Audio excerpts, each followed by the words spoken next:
What I was fascinated by was the science behind it. You know, the ideas that like people like Einstein and Socrates and these thinkers and scientists had asked this question forever and even tried to study it, you know, to study the idea of how the mind is capable of drawing towards it good energy or negative energy. And that I have no doubt that there is power to it and great truth to it. And so, you know, and I keep saying it's not necessarily whether you believe in The Secret or you believe in prayer or you believe in meditation, or you think about these ideas that The Secret presents of like, if you're unhappy about what you don't have, it's much harder than if you are grateful for what you do have. And that's a constant battle, basically. You can be anything you want to be.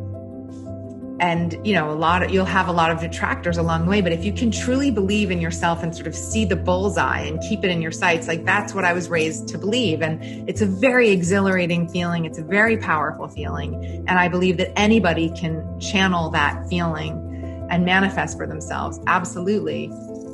Oh man, I fully believe in the law of attraction. It's not even a belief for me, it's factual for me. I've just seen it so apparent and so real in my life. I look back to being the age of 5 and getting my first guitar and, you know, sitting in front of the speakers listening to Guns N' Roses, like picture myself in stadiums, you know, playing Slash's guitar solos and being there entertaining the crowd. I remember there was moments I was fucking 6 or 7 and I would start crying. Like just not like of sadness, but like of like just chills, you know? Like sometimes when shit just like, holy fuck, that's crazy. That's a crazy feeling. Like I felt that all the time, and it was my favorite thing to do.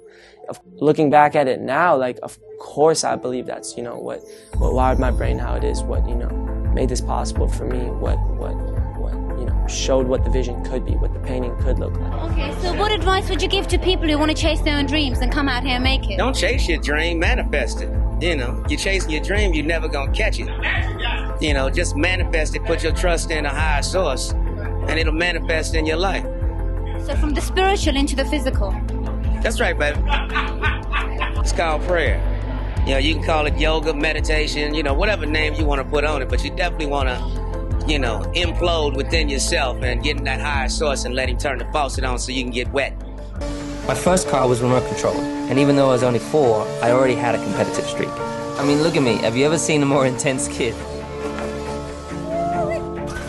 I started karting when I was 8. At one point, my dad had 4 jobs just to keep us karting. Imagine being in a Formula 1 car. Must be very powerful, that. I wouldn't be a 4-time world champion if it wasn't for my dad. He taught me that if you want something, you need to go after it and never give up.